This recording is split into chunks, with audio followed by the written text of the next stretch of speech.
Hello, hello, hello.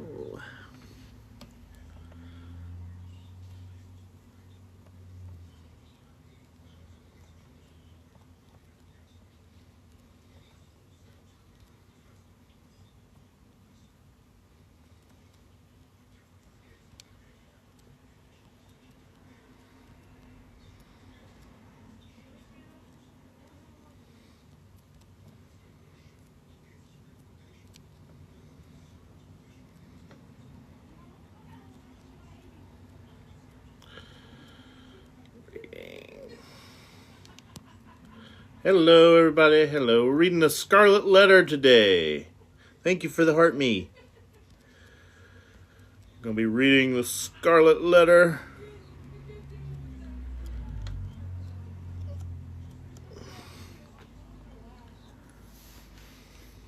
I haven't seen you in a while, Mercury. It's good to see you.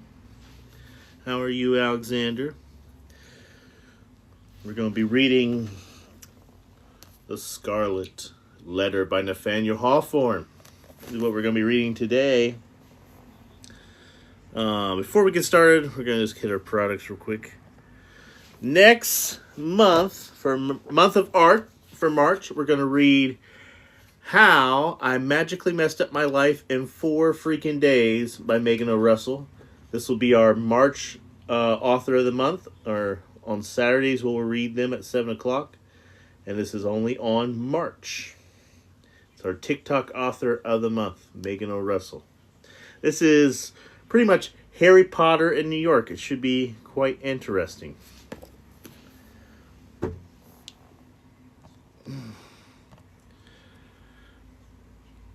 In February, we read United Earth by R.M. Almonte.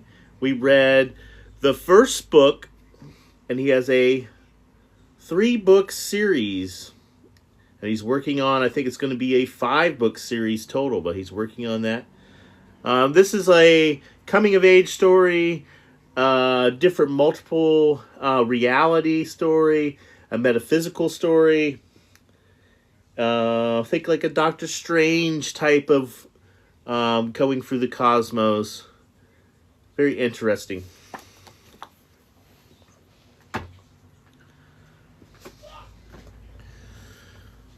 And then last month we had Mr. Chris's book, Angel of Solitude. This is your spiritual book. It's about second chances. It's about getting to know your other selves. And it's an opportunity for him to get a second chance in life, and he's able to talk to his younger self through AOL Instant Messenger. So it's a really unique book. So if you like it, check it out. We read this last month in January for our Saturday special.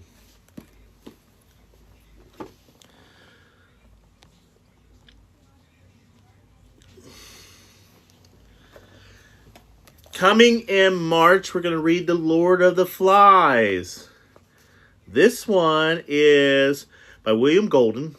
And it's about boys that get trapped on an island during a world war. And there's no adults around. And what would happen if a bunch of boys were set to govern themselves?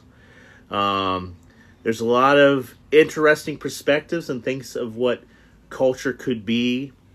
Also, it gives you some of the kind of frightens you and gives you a little sense of what reality could be and what it breaks down to. It will be an interesting read. I mean, at the root of it's good versus evil. It's democratic versus authoritarian, and the seeing what a group of boys would do if they were trapped on an island. It's not just Survivor. It's a very unique story, and I like it a lot. But that'll be next week. Has anyone read The Lord of the Flies? If anyone's read The Lord of the Flies, let me know what you think about it. It's a unique story. Kind of gives you some introspective of what's going on today, too. So we're reading The Scarlet Letter by Nathaniel Hawthorne. This is a book about doing what you want. A book about... I chose it for February because it gives you a little bit of perspective on what love is during that the time. It's not just a Puritan book. It's also shows Nathaniel Hawthorne's mind at the time of this. So the first part of the book we went through, and he was in a custom house, and he worked through what he said 4 presidents, and then finally another president. His party got pretty much out of the White House, and so he lost his counting house job, and that's what forced him to be a literary man. So we wouldn't have gotten this book if a certain president wouldn't have been elected. So that's an interesting perspective to think about it just in that sense. But here we go. We're at the prison door. So this is chapter 1, the prison door. A throng of bearded men in sad-colored garments and gray steeple-crowned hats, intermixed with women, some wearing hoods and other bareheaded, was assembled in front of a wooden edifice, the door of which was heavily timbered with oak and studded with iron pikes. The founder of a new colony, whatever utopia of human virtue and happiness that might originally project, had invariably recognized it among their earliest practical necessities to allot a portion of the virgin soil as a cemetery, and another portion as a site of prison. In accordance with this rule, it may safely be assumed that the forefathers of Boston had built the first prison house somewhere in the vicinity of Cornhill, almost as seasonably as marked on the first burial ground on Isaac Johnson's lot, and round about his grave, which subsequently became the nucleus of all that congregated in the old churchyard of King Chapels. Certain is that some 15 or 20 years after the settlement of the town, the wooden jail was already marked with the weather stains and other indication of age, which gave a yet darker aspect to its beetle-board and gloomy front. The rust on the poundrance ironwork of its oak door locked more antique than anything else in the New World. Like all the Puritans to crime, and seemed never to have known as youthful era before the ugly edifice, and between it and Will Tart of the street, with a grass plot much overgrown and bardock and pigweed, apple pure, and such unsightly vegetation which evidently found something congenital in the soil that so early bore the black flower of civilized society as a prison. But on one side of the portal, and rooted almost in a threshold, was a wild rose bush, covered in its mouth of June, and with its delicate gems, which might be imagined to offer their fragrance and virgin beauty to the prison as he went in, and to condemned criminal as he came forth to his doom, in token that the deep heart of nature could pity and be kind to him. This rose bush, by a strange chance, has been kept alive in history, but whether it had merely survived out of the stern old wilderness so long after the fall of the gigantic pines and oaks that originally overshadowed it, or whether, as there are far authority for believing it had sprung up upon the footsteps of a stained Anne Hutchinson, as she entered the prison door, we shall not take upon to determine, finding it so directly on the threshold of our narrative, which is now about to issue from the inspicious portal. We could hardly do with otherwise. When pluck one of the flowers and present it to the reader, it may serve, to, let us hope, to symbolize some sweet moral bosom that may be found along the track, or relieve the darkening close of the tale of the humanity foretell in sorrow. Yes! Oh my goodness. Nathaniel Hawthorne and his love of commas. Alright. So yeah, it was describing the prison, and there's a rose bush outside of the prison. And he was saying that might show a little bit of beauty of the prison. Most of it was described as pretty awful compared to the rest of the colony. And I think he gets a little bit of the undertone of saying that the first two things that were made in that new colony was a church and a prison. And the prison seems to be more used, is what he was saying in that paragraph. All right, the marketplace. So now we're on chapter 2, the marketplace. The glass plot before the jail and prison line on a certain summer morning not less than 2 centuries ago was occupied by a pretty large of the inhabitants of Boston, all with their eyes intently fastened on the iron clamp oak door. Amongst any other population or a later period in the history of New England, the grim rigidity that purified the bearded of these good people would have argued some awful business in hand. It could have betokened nothing short of the anticipated execution of some noted corporate, on whom the sentence of legal tribunal had been confirmed that the verdict of the public sentiment. But in that early severity of the Puritan character, an inference of this kind could not undoubtedly be drawn. It might be that a sluggish bond servant or an undutiful child whose his parents had given over to the civil authority was to be corrected in the whipping post.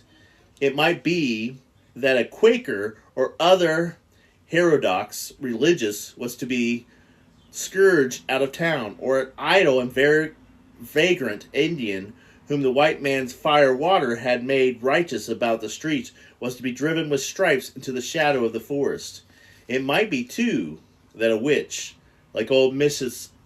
Hippins, the bitter, tempted widow of the magistrate, was to be unalived upon the gallows.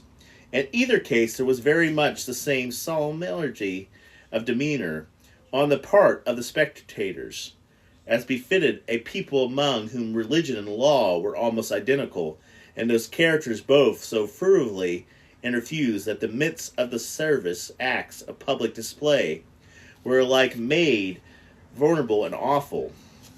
Indeed, the cold with sympathy that in the transgressor might look for from such bystanders at the scaffold, on the other hand, a penalty for which any other days would infer a degree of mocking infamy and ridicule, might then be invested with almost as stern dignity as the punishment of unaliving itself. It was a circumstance to be noted on the summer morning when our story begins.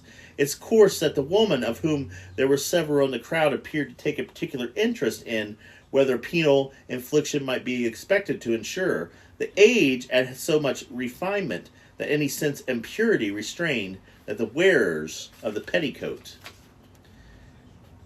from step forth into the public ways and waging their unassailable persons, if occasion were into the throng nearest to the scaffold and at an execution, morality as well as maternal, there was a coarser fiber in those wives and maidens of the old English birth, and breeding then in the far distance, separated from them by a series of 6 or 7 generations, for throughout the chains of ancestry every successive mother had transmitted to her child a fainter bloom, a more delicate and briefed beauty, and a slightly physical frame, if not a character or less force and solidarity than her own. The women who were now standing above the prison doors stood with less than half a century of the period when the men, like Elizabeth, had been not altogether unsuitable representative of their sex.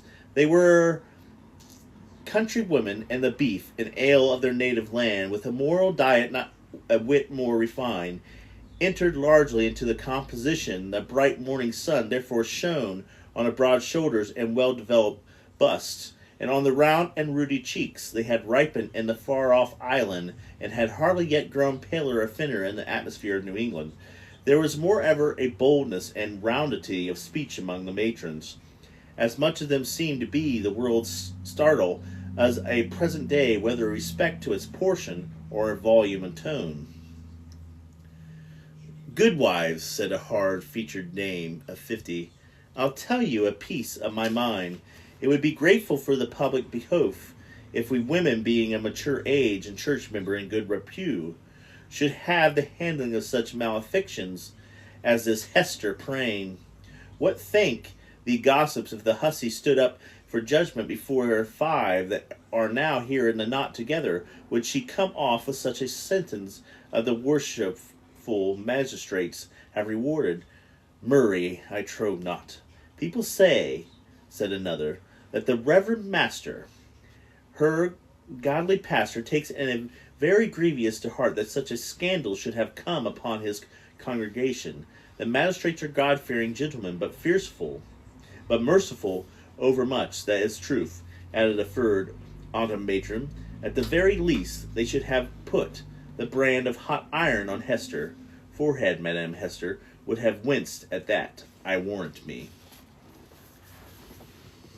Oh, hello! Thank you for stopping by. I appreciate it. And thank you for the roses. Yeah, well, here's something to think about. And I don't know where I stand with it. Is public display of a sentence. Well, so what I'm talking about is a public display of, either being put into a thing to have vegetables thrown at you, or public display of your unaliving, or public display of these things of your punishment. There's something to think about that. Is that morally wrong? Or would that help us be more moral because we have the fear of that happening to us? As a society now, we have completely tabooed that. So, something to think about. I'm not quite sure where I stand on it. I'm trying to think in my head, would that stop people from repeat offending?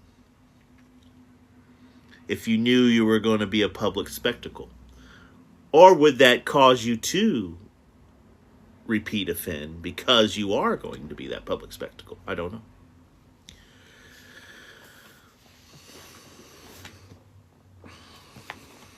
But back in this time, that's what they did to try to stop crime.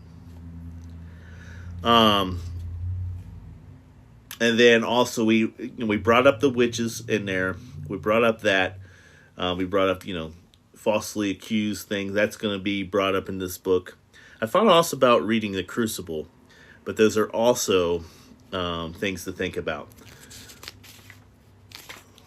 What is... Back then you had been falsely accused more.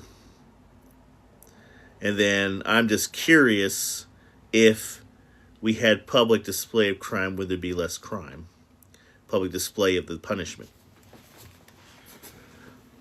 But she, the naughty baggage, little well she cared what they put upon of her ground. Why look you? She may cover it with a brooch, or such like adornment, and so walk the streets as brave as her.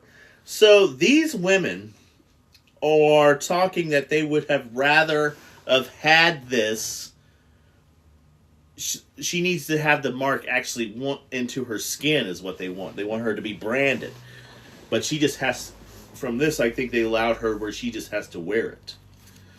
But interpose more softly a young wife, holding a child by the hand, let her cover the mark as she will.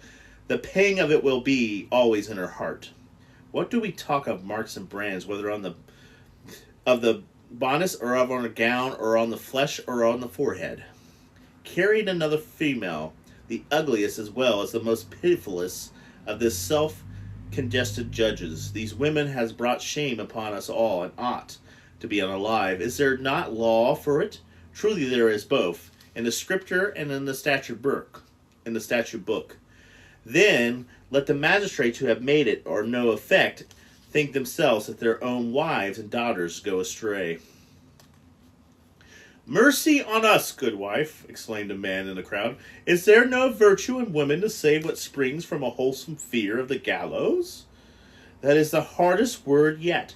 Hush now, gossip, for the lock is turning in the prison door, and here comes Mistress Hester herself." The door of the jail being flung open from within, there appeared, in the first place, like a black shadow emerging into the sunrise, the grim and ghastly presence of a town beddled with a sword by his side, and his staff of office in his hand.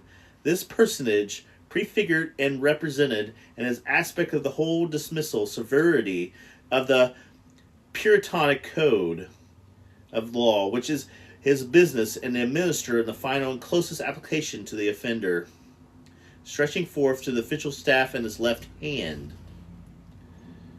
He laid his right upon the shoulder of a young woman, whom he thus drew forward until, on the threshold of the prison door, she repelled him by an action marked with natural dignity and force of the character, and stepped into the open air as if by her own free will. She bore in her arms a child, a baby of some 3 months old, who winked and turned aside its little face from the too vivid light of day, because its existence hereunto had brought it unacquainted only with the grey twilight of the dungeon or other darksome apartment of the prison. When the young woman, the mother of the child, stood fully revealed before the crowd, it seemed to be the first impulse to clasp the infant closely to her bosom, and not so much by an impulse of motherly affection as she might hereby conceal a certain token which was wrought or fastened into her dress. In a moment, however, wisely judging that one token of her shame would be poorly served to hide another, she took the baby on her arm, and with a burning blush and yet a haughty smile, with a glance that would not be abashed, looked around at her townspeople and neighbors. On the breast of her gown, in fine red cloth, surrounding with an elaborate embroidering and fantastic flourish of gold thread, appeared the letter A. It was so artistically done, and with so much fertility and generous luxuriance of fancy, that it had all the effect of last and fitting decoration to appeal which she wore, and which was of a slender accordance with the taste of the age, but greatly beyond what was allowed by the pudic regulations of the colony. The young woman was tall, with a figure of perfect elegance on her large scale. She had dark and abundant hair, so glossy that it threw off the sunshine with a gleam, and a face which, besides her being beautiful from regulation of feature and richness of complexion, had the impressionness belonging to a marked brow and deep black eyes. She was ladylike, too, after the manner of the feminine gentile of those days, characteristic by a certain state and dignity, rather than by the delicate grace which now recognized as its indication, and never had Hester appeared more ladylike than in the antique interpretation of the term, than as she issued from the prison. Those who had before her known her, that had expected to behold her dim and obscured by a distressful cloud, with astonished and even startled to perceive how her beauty shone out and made a halo of the misfortune and ignominy of which she was enveloped. It may be true that to be sensitive observer there was something painful in it. Her attire, which indeed she had wrought for the occasion in prison, and had molded much after her own fancy, seemed to express the attitude of her spirit, the desperate recklessness of her mood, by its wild and picturesque particularity, by the point from which drew all eyes, as if she was transfigured to weaver, so that both men and women who had been familiarly acquainted with Hester were now impressed, as if they beheld her for the first time. Was a scarlet letter, so fantastically embroidered upon her bosom, it had the effect of a spell, taking her out of the ordinary relations with humanity, and closing her to a spirit by herself. "She hath good skill at her needle, that's certain," remarked one of her female spectators.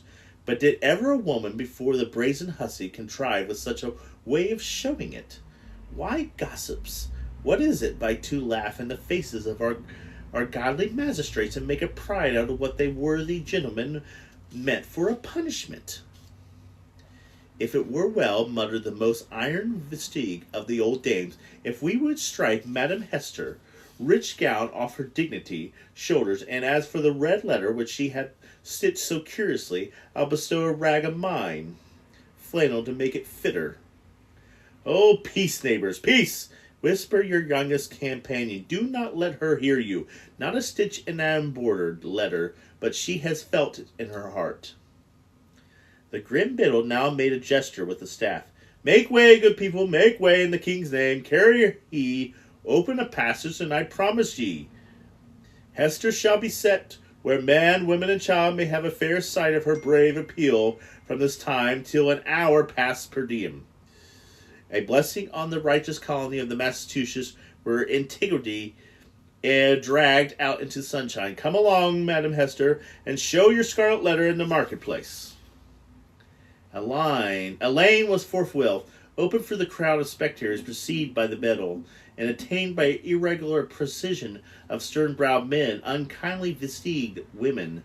Hester set forth towards the place appointed for her punishment, a crowd of eager and curious schoolboys, understanding little of the matter at hand, except that it gave them half a holiday, and ran before her progress, turning in their heads continually to stare into her face at the wrinkling baby in her arms, and the amygdalus ladder on her breast. It was so great distance of those days from the prison door to the marketplace, measured by the prisoner's experience, however it might be reckoned a journey of some length, for haughty as her demeanor was, she underwent an agony for every step of those that thronged to see her, as if her heart had been flung into the street for them all to spurn and trample upon. In our nature, however, there is a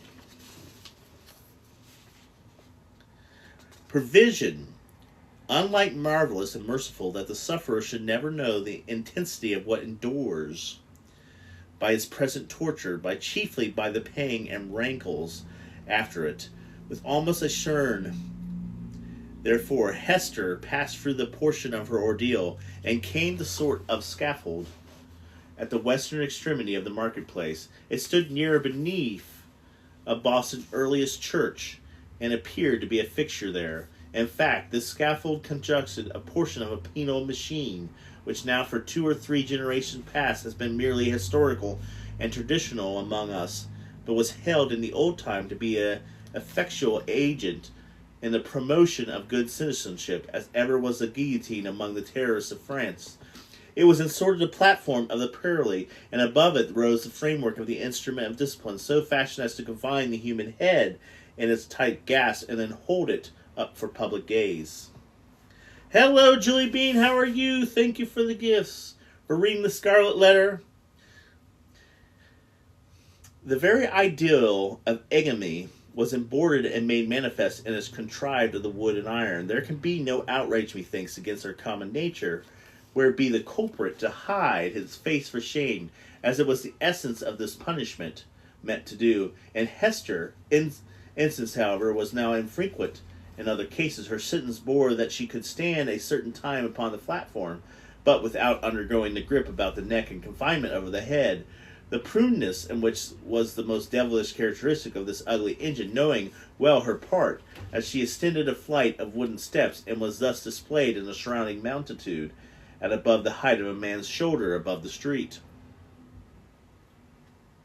Had there been a Papist among the crowd of Puritans, he might have seen in this beautiful woman, so progressive in her attire, and with the infant in her bosom, an object to remind him of the image of a divine maternity, which so many illustrious paintings have vied with one another to represent, something which should remind him indeed, but only by the contrast of the sacred image of sinless motherhood, whose infant was to redeem the world. Here there was the taint of the deepest sin, and the most sacred quality of human life, working such effect that the world was only the darker for this woman's beauty, and the more lost for the infant that she had bore.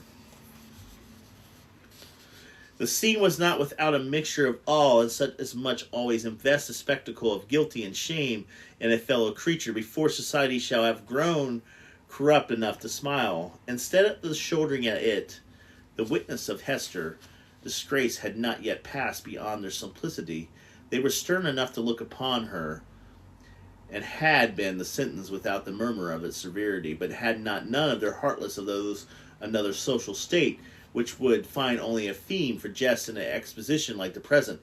Even had there been a disposition to turn the matter into ridicule, and most have been repressed, and overpowered by the solemn presence of a man no less defined than the governor and several of his councillors, a judge, a general, and the minister of the town, all whom stood in a balcony of the meeting house looking down upon the platform, which such personage could constitute a part of the spectacle without risking the majesty or reverence of the rank and office.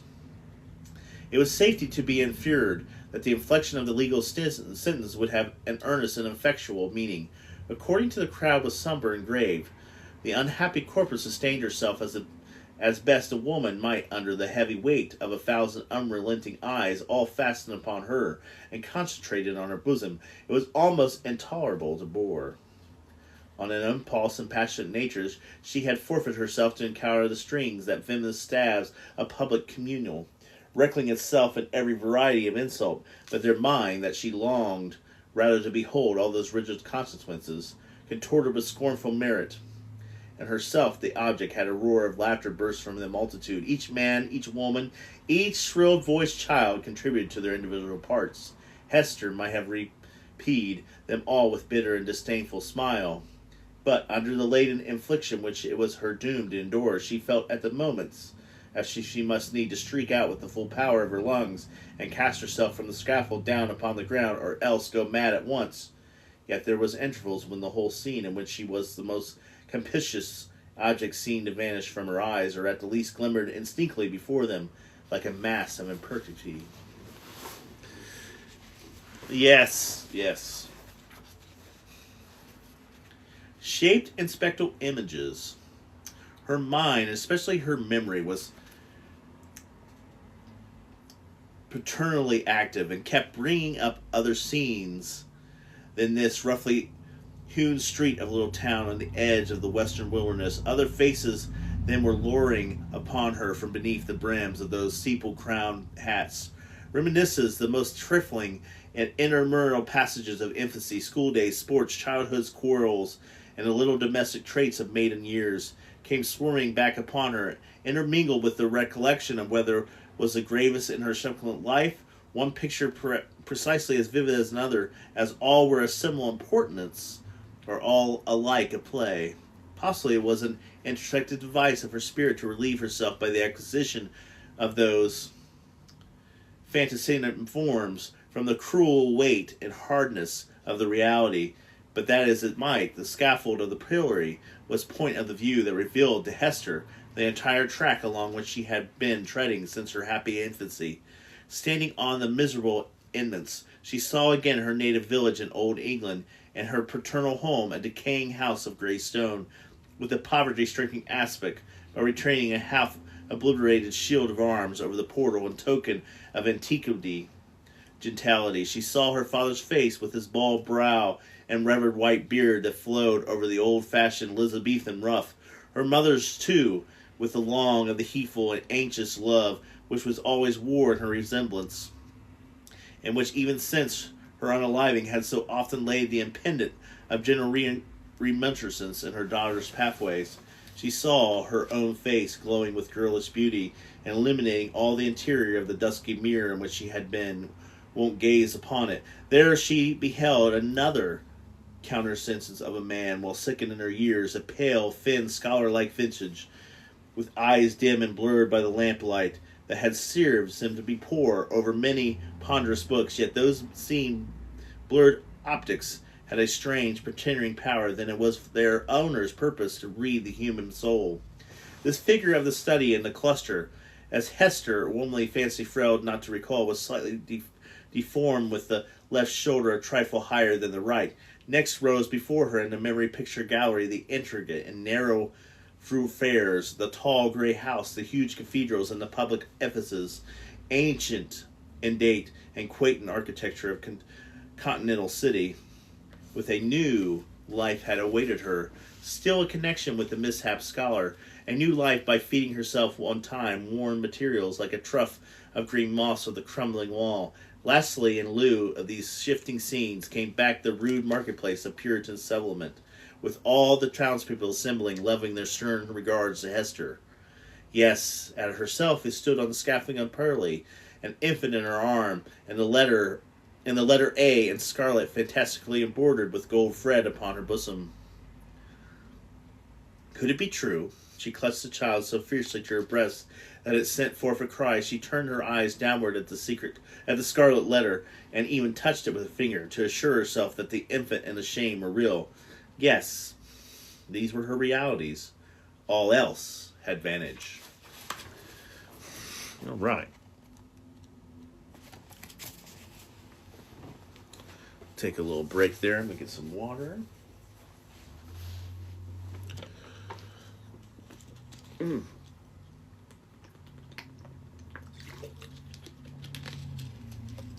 Thank you for all the likes. We're at 4.2K. That's fantastic. If I can get to 5K, that's even better. But thank you for all the likes. I appreciate you guys. All right, let's talk about some books we got here. So for March, I'm going to read How I Magically Messed Up My Life in 4 Freaking Days. It's Harry Potter in New York. We're going to read this in March on Saturdays. It's a way for me to give back to these wonderful authors. I want to try to highlight an author every Saturday, TikTok author that I met, and this is Megan O'Russell's. And this is about a person that gets magical abilities such like Harry Potter, but it happens in New York. So this will be pretty cool. I'm looking forward to this. So that's one that I'm looking forward to in March. And then we just finished, our author of the February was R.M. Almonte. We were reading Rough Beginnings, which was book 1 of his series. He has multiple books in his series. I'll pin that up here. This is a metaphysical story. Has little tones of, I would say, Doctor Strange in it. You're going through different realities, and this first book is really about the main character, Stevie, who is on his young adult journey. So that's something, it's that coming of age story, which is very popular. And then, of course, we are reading the Scarlet Letter. We are reading the Scarlet Letter this time. That's what we're reading now. If you want, you can get that book at Books and Mortar. Books and Mortar, and that's only Books and Mortar. If you buy $30 or more, you will get free shipping. That's Books and Mortar only. And then in February, we read Angel of Solitude Echoes, which was a spiritual journey. It was a journey of redemption. It was a journey of second chances. We were talking to our younger self and trying to get them to get through things that we already knew. And you got to talk to them through AOL, which is very nostalgic. A lot of good moments in this, and thank you, Mr. Chris, for that. And he was our first author of this year in January. So that's my new series, is TikTok authors, new authors, on Saturdays. And then we get back to the classics throughout the week. And the classic book that I chose for March is Lord of the Flies. This is about young boys that crash in a plane, and there are no adults left, and they are on an island, and they have to fend for themselves. They make up their own government, per se, and it also shows how that unfolds, and it's a really unique perspective of civilization when you take it down to its roots. There's still going to be power struggles. There's still going to be some that want authoritative, some that want democratic. It's an interesting read, and this is called Lord of the Flies by William Goulding. So that will be our March classic of the month. And then we're going to go back. I'm going to read just a little bit more, and then I'll get off here. I'm going to read at least another chapter of The Scarlet Letter.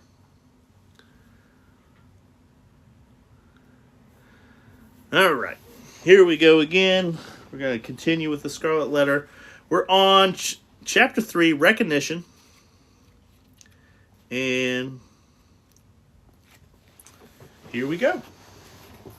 From this intense consciousness of being the object of severe and universal observation, the weaver of the scarlet letter was at length revealed by the discerning on the outskirts of the crowd, a figure which irresistibly took possession of her thoughts. An Indian, in his native garb, was standing there, but the red men were not so infrequent visitors of the English settlements that one of them would have attracted any notice from Hester. At such time, much less would he have exalted all other objects and ideals from her mind. By the Indian's side, and evidently sustaining a companionship with him, stood a white man clad in a strange disarray of civilized and savage costume. He was small in stature, with a furrowed visage, which was yet he could hardly he deemed age. There was a remarkable intelligence in his features, as of a person who had some cultivated his mental part, that if he could not fail to mold the physical to itself, he became manifest by the unmistakable tokens, although by seemingly careless arrangements of his heterogeneous garb, he had endeavored by concealed and apt of the pituitary. It was significantly evident that Hester, that one of this man's shoulders rose higher than the other. Again, the first instant of perceiving that the vintage of the slight deformity of the figure, she pressed her infant to her bosom with so convulsive force that the poor babe uttered another cry of pain, but the mother did not seem to hear it. At this arrival in the marketplace, and some time before she saw him, the stranger had bent his eyes on Hester. It was careless at first, like a man chiefly accustomed to look inward, and to whom external matters of a little value and important less they bear relation to something within his mind. Very soon, however, his look became keen and penetrative. A weathering of horror twisted itself across his features like a snake, gliding swiftly over them and making one little pause with all the withered intrusion of open sight. His face darkened with some powerful emotion, which, nevertheless, he so insidiously controlled by effort of his will that save a single moment his impression might have passed his calmness. After a brief space of convulsion, grew almost impenetrable and fearfully subsided into the depths of his nature. When he found the eyes of Hester fastened on his own, he saw that she appeared to recognize him. He slowly and calmly raised his anger, made a gesture within the air, and laid it on his lips. Then, touching the shoulder of the townsman, he stood next to him and addressing him in the formal, courteous manner. "I pray you, good sir," say he, "who is this woman, and wherefore is she here set up to public shame?" "You must need to be a stranger in this region, friend," answered the townsman, looking curiously at the questioner and the savage companion, "else you would surely have heard of Mistress Hester and her evil doings. She have raised a great scandal, I promise you, and godly master church." "You say truly," replied the other. "I am a stranger, and I have been a wanderer slowly against my will. I have met with grievous mishaps by sea and land, and I have been long held in bonds among the heathen folk to the southward, and I am brought hither by this Indian to be redeemed out of my captivity.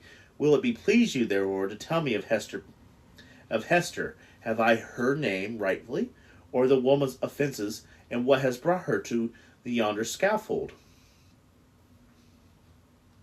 "Truly, friend, and methinks it must gladden your heart after your troubles and sojourn in the wilderness," said the townsman, "to find yourself in length in land where iniquity and search out and punish in the sight of rulers and people, as here in our godly New England. Yonder woman, sir, you must know that was the wife of a certain learned man, English by birth, but who had long dwelt in Amsterdam. Hence, some good time ago, he was amend to cross over and cast his lot with us of the Massachusetts. To this purpose he sent his wife before him, remaining himself in the long after so necessary affairs. Marry go, sir, in some 2 years or less that the woman has been dweller here in Boston, no tidings have come of his learned gentleman and his young wife. Look you, being left to her own misguidance." I conceive you," said the stranger, with a bitter smile. "So learned a man as you to speak of should have learned this too in his books, and who, by your favour, sir, may be the father of yonder babe. It is of some 3 or 4 months old, I should judge, which mistress Hester is holding in her arms. Oh, thank you for that. I appreciate you. Thank you for that, Sharon. I have true friend, that my matter of riddle, and Daniel, who shall expand, is yet awaiting answer for the townsman. Madam Hester absolutely refused to speak, and the magistrates have laid their hands together in vain. Peradventure the guilty one stands, looking one at the sad spectacle, unknown of man, and forgetting that God sees him. The learned man observed the stranger with another smile, should she come himself to look into the mastery. It behooves him well, if he be still in life, respond to the townsman. Now, good sirs, our Massachusetts magistrate, bethinking themselves that this woman is youthful and fair, and doubtless with strong temper to her fell, and that, moreover, is as most likely her husband may be at the bottom of the sea, they have not been bold to put at force the extremity of her righteous law against her. The penalty, therefore, is unaliving, but in their great mercy and tenderness of heart they have doomed Mistress Praying to stand only a space for 3 hours on the platform of purity, and then, and therefore, for the remainder of her natural life, to wear a mark of shame upon her bosom. A wise sentence, remarked the stranger, gravely blowing his hand. Thus she will be living a sermon against sin until the Immaculate letter be engraved upon her tombstone. And irks me nevertheless that the partner of her inquiry should not, at least, stand on the scaffold by her side. But he will not be known. He will be known. He will be known. He bestowed curtly at the communicative townsman. Whispering a few words to his Indian attendant, they both made their way through the crowd, while the past Hester had been standing on her pedestal still with a fixed gaze towards the stranger. So fixed a gaze that at the moments of intense absorption, all other objects in the visible world seemed to vanish, leaving only him and her. Such an interview, perhaps, woman would have been more terrible than even to meet him, as she now did, with the hot midday sun burning down upon her face and lightning. Thank you for all those gifts. I really appreciate it. Up is a shame with the scarlet token of infamy on her breast, with the sin-born infant in her arms, with the whole people drawn forth, as to a festival, sharing the features that should have been seen only in the quiet glim of the fireside and the happy shadow of a home, or beneath a matinee veil at a church. Dreadful as it is, she was conscious of the shelter and the presence of those 1,000 witnesses. It was better to stand thus with so many betwixt him and her, than to greet him in face to face, they two alone. She fled for refuge, as if it were, to the public exposure, and dreaded the moment when his protection should be withdrawn from her. Involved in those thoughts, she scarcely heard a voice behind her until it had repeated her name more than once in a loud and solemn tone, audible to the whole magnitude. "Hearken upon me, Hester," said the voice. It has already been noticed that directly over the platform on which Hester stood was a kind of balcony or open gallery apprehended to the meeting house. It was a place where proclamations weren't to be made amidst the assemblage of the magistrates, with all the ceremonial that attended such public ordinances in those days. Here the witness scene, which was a describing, sat Governor Billingham himself, with 4 sergeants above his chair, bearing halberds as a good guard of honor, and wore a dark feather in his hat, a border of embroidery on his cloak, and a black velvet tunic beneath. A gentleman advancing in years, with a hard experience written in wrinkles.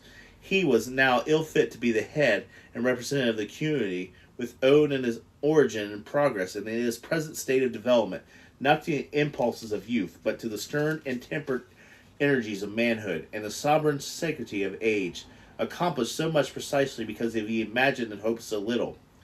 The other intimate characters by whom the chief ruler was surrounded, but distinguished by dignity of men, belonged to a period when the forms of authority were felt to process the sacredness of divine institutions. They were doubtless good men, just and sage, but only of the whole humanity family it would have not been easy to elect the same number of wise and virtuous persons, who should be less capable of setting in judgment on the erring woman's heart, and distinguishing in the mess of the good and evil, than the sages of rigid aspects toward whom Hester now turned her face. She seemed conscious indeed, and that ever sympathy she might expect lay in the larger and warmer heart of the multitude. For all she lifted her eyes toward the balcony, the unhappy woman grew pale and trembled.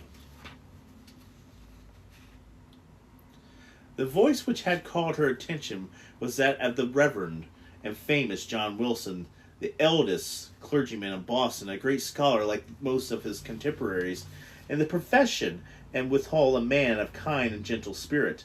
This last attribute, however, had been less carefully developed than his intellectual gifts, and it was in truth rather a matter of shame than self-congratulation with him. There he stood, with a border of grizzled locks beneath his skull cap, while his great eyes, accustomed to the shade and light of his study, were wrinkled like those of Hester's infant in the unadulterated sunshine. He looked like the dark and engraved portraits which we so perfect in the old volumes of sermons, and he had no more than right than one of those portraits would have to step forth, as he now did, and meddle with the question of human guilt, passion, and anguish. "Hester," said the clergyman, "I have strived with my young brother here under those preaching of the word that you have been privileged to set." Here Mr. Wilson laid his hand on the shoulder of a pale young man's beside him. "I have sought, I say, to persuade this godly youth that he should deal with you, here in his face of heaven, and before those wise and upright rulers, and hearing all the people has touched the vileness and blackness of your sin. Knowing your natural temper better than I, he could judge what arguments to use, whether of tenderness or terror, such as might prevail over your hardness and obscenity, insomuch that you should no longer hide the name of him who tempted you to this grievous fell. But he opposes to me with this young man's other softness, about wise beyond his years, that he were wronging the very nature of woman to force her to lay open her heart's secrets in such broad daylight, and his prevalence of such great magnitude. Truly, as I sought to convince him, the shame lay in the commission of the sin, and not in the showing of it forth. What say you to it? Once again, brother Dinsmale, must it be aught or I that I shall deal with this poor sinner's soul?" There was murmur among the defied and reverent occupants of the balcony, and Governor Billingham gave expression to the purport, speaking in a authoritative voice, although tempered with respect towards the youthful clergyman whom he addressed. "Good Master Dimmesdale," said he, "the responsibility of those women's soul lies greatly with you, and behoves you, therefore, to exhort her to repentance and confession. As proof and a consequence hereof, the directness of this appeal drew the eyes of the whole crowd upon the Reverend Mr. Dimmesdale, a young clergyman who had come from one of the great English universities, bringing all the learning of the age into our wild forest land. His elegance and religious fervor had already given the earnest of high eminence in his profession. He was a person of very striking aspect, with white, lofty, and impending brow, large brown melancholy eyes, and a mouth which, unless you were forcibly compressed, it was apt to be a tremendous expression of both nervous sensibility, a vast power of self-restraint. Notwithstanding his high native gifts and scholar-like intelligence, there was an air about him. This young minister, his apprehensive, a startled, half-frightened look, as of being who felt himself quite astray and at loss in the pathways of human existence, it could only be at ease of some speculation of his own. Therefore, thus far his duties would permit, he trod in the shadowy paths, and thus kept himself simple and childlike, coming forth when the occasion was with his freshness and fragrance, and his pure purity of thought, which, as many people said, affected them like the speech of an angel. Such was the young man whom the Reverend Mr. Wilson and the governor had introduced so openly in the public notice, bidding him speak in the hearing of men to the mystery of woman's souls, to the sacred, even the pollution. The turning nature of this position drove to the blood from his cheek and made his lips tremulous. "To speak to women, my brother," said Mr. Wilson, "is a moment to her soul, and therefore, as a worshipful governor says, Mentress to find my own, and thus charge her is, exhort her to confess the truth." The Reverend Mr. Dimmesdale bent his head in silent prayer as he seemed, and then came forward. "Hester," said he, leaning over the balcony and looking down, "steadfast into her eyes thou hearest what was so good men say, and seest the accountability under which I labor. If thou foolish it to be for the soul's peace, and that thy earthly punishment will hereby be made more effectual to salvation, I charge thee to speak out the name of the fellow sinner and fellow sufferer, by no silent from any mistake, pity and tenderness for him. For believe me, Hester, though he were to step down from high place and stand there beside thee on thy pedestal of shame, yet better were he so then to hide a guilty heart through life. What can thy silence do for him, except and tempt him? Compel him as if he were, to add hypocrisy to sin. Heaven have granted thee an open agony, that hereby thou mindest make out an open triumph over evil within thee, and a sorrow without take heed. Now thou dinest to him who proceedest hath now courage to grasp it for himself, the bitter but wholesome cup that is now presented to thy lips. The young pastor's voice was tremendous, sweet, rich, deep, and broken. The feeling that it was so evidently manifested rather than direct purport of the words caused to vibrate within all hearts, and bright the listeners into the one according of sympathy. Even the poor baby at Hester's bosom was affected by the same influence, for it directed its hitherto vacant gaze towards Mr. Dimmesdale, and held up a little arms with a half-pleased, half-plaintive murmur. So powerful seemed the minister's appeal that the people could not believe but that Hester would speak out of the guilty name, or lest the guilty one himself, wherever high or lowly placed he stood, would be drawn forth by an inward and inwardly necessity and compelled to ascend the scaffold. Hester shook her head. Woman transgressed not beyond the limits of heaven's mercy, cried the Reverend Mr. Wilson, more harshly than before. That little babe had been given with a voice to second and confirm the counsel which they have heard. Speak out the name that they represents may able to take the scarlet letter off thy breast. Never, replied Hester, looking not at Mr. Wilson, but into the deep and troubled eyes of the younger clergyman. It is too deeply branded, yet cannot take it off, and would not I might endure this agony as well as mine. Speak, woman, said another voice, coldly and sternly proceeding from the crowd about the scaffold. Speak, and give your child a father. I will not speak, answered Hester, turning pale as death by responding to the voice which so only recognized. And my child must seek a heavenly father, and she shall never know an earthly one. She will not speak, murmured Mr. Dimmesdale, who, leaning over the balcony with his hand upon his heart, and awaiting the result of his appeal, he now drew back with a long respiration. Wondrous strength and generosity of a woman's heart. She will not speak. Discerning the impractical state of the poor corporate's mind, the elderly clergyman, who had carefully prepared himself for the occasion, dressed to the multitude of discourage on the sin, and all the branches but within the current reverence of the magnus letter. So forcefully did he dwell upon the symbol for the hour or more during which his periods were rolling over the people's heads. They assumed new terrors in their imagination, and seemed to derive the scarlet hue from the names of the infernal pit. Hester, meanwhile, kept her place upon the pedestal of shame. With glazed eyes and an air of weary indifference, she had bore the morning all that nature could endure, and as her temperament was that of the order that escapes from too intense suffering by shown, her spirit could only shelter herself beneath a stony crust of instability, while the faculties of animal life remained entire. In this state, the voice of the preacher thundered remotelessly by unaudible upon her ears. The infant, during the latter portion of her ordeal, perceived the air with his wellings and screams. She strove the hush and mechanically, but seemed scarcely to sympathize with its trouble. With the same hard demeanor was led back to the prison and vanished from the public gaze with an iron-clad clamp portal. It was whispered by those who perceived after her that the scarlet letter threw a lurid gleam along the dark passageway of the interior. All right. Awesome. We'll stop right there for now. I'll take this moment to talk about some other books. So in March, on Saturdays, I'm going to introduce you to this author, Megan O. Russell, in her book, How I Magically Messed Up My Life in 4 Freaking Days. This is Harry Potter in New York. It's going to be exciting. I'm looking forward to this. We're going to see some very magical, wondrous things. And we're also going to explore New York. So I'm pretty excited for this in March. We have the series United Earth. That was our last author that we showed on this channel.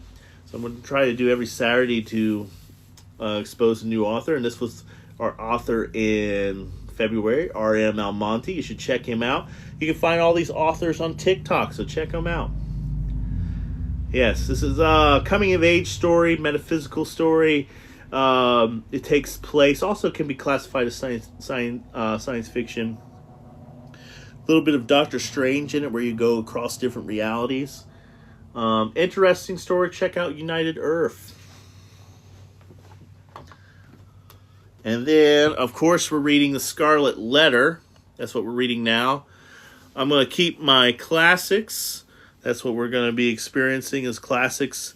I'm trying to do a classic at least. I'm going to try to do 2 times a week at least, maybe 3. But yeah, we're going to do The Scarlet Letter until we're done. And then we'll go on to my next classic, which is The Lord of Flies. So the Lord of the Flies. So Lord of the Flies is a book about civilization, a book about these schoolboys during a world war. Their plane crashes and they're on an island that's uninhabitable, and they have to come and govern themselves. And it's a story about how civilization rebuilds itself, in sometimes strikingly scary ways, sometimes in ingenious ways.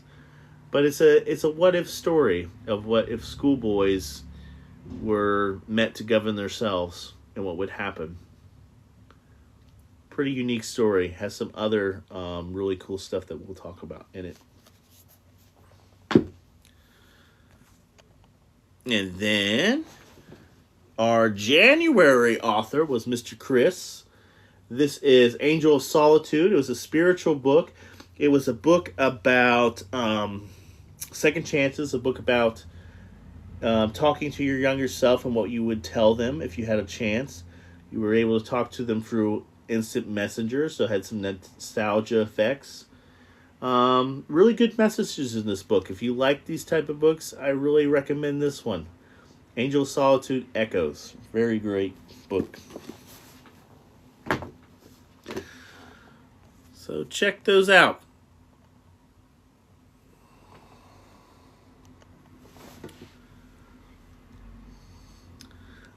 Thanks for hanging out with me.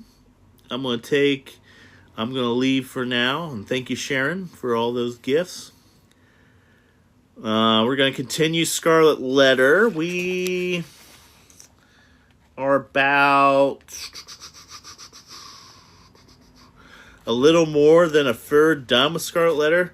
So I'll probably get that done here soon. And then we'll go on to The Lord of the Flies. So has anybody read The Scarlet Letter or The Lord of Flies? Did you have to read any of these in high school? Me as an English teacher, I have them read Crucible, not Scarlet Letter. You had to read the Scarlet Letter, yeah. A lot of people do. I have them read Crucible instead of the Scarlet Letter. And then Lord of the Flies, I do an interesting activity of you choose a kid and why should they rule the island.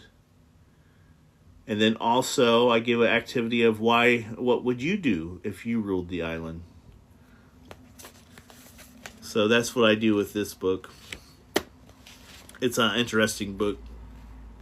But yeah, those are my 2 books that I will be doing in... I'll probably finish Scarlet Letter by beginning of March, and then we'll start Lord of the Flies after that. And maybe we'll ask some of those questions. But yeah, thanks for coming in, Jarvis. I'm about to leave, but thank you for coming. And I will be back on maybe Friday. Maybe Friday might be a good day. I'm trying to get back into the swing of things and being more consistent. Being more consistent with this. But yeah, but a question that I want you to think about for next time with the Scarlet Letter is public shaming. Public shaming. Is that something that you agree with? Should we bring this back? Does the fact that public shaming happen, will that prevent or cause more crime? Is it moral to have public shaming? Should we bring public shaming back? Would people do less or more crime because of public shaming? I don't know how I stand on the subject right now, but it's something that I was thinking about when I was reading this. Like, what does... You think it would cause more? Yeah, I think it would too. And also you got to think about it is the morality of it. Is that right to cause that much of trauma to your mental psyche over certain crimes? Well, and that's another interesting way where you could take it is maybe certain crimes you should public shame. Maybe some you should not. But yeah, no, it's interesting. It's a way they did it back in the day. They abolished that type of